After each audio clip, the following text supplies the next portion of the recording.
Сәлеметсіздер ме? Бүгін біз котлет дайындаймыз. Ол үшін бізге жарты килограмм фарш, 1 пияз, нан және 2 картошка, бұрыш, тұз және 3 чеснок. Картошканы саламыз. Пиязды саламыз. Және чеснок. Чеснок кадавкадан өткіземіз. Тұз саламыз. Дәміне қарай саламыз. Мен 1 қасықтай салам. Шай қасық, 1 шай қасық. Және 1 жұмыртқа жарамыз. Ішіне араластырамыз.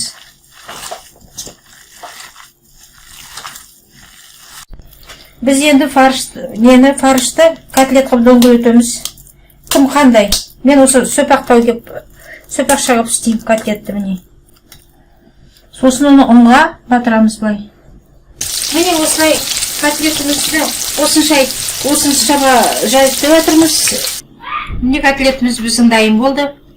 Подлив істедік және картошка толченый істедік. Біздің каналға жазылуға ұмытпаңыздар.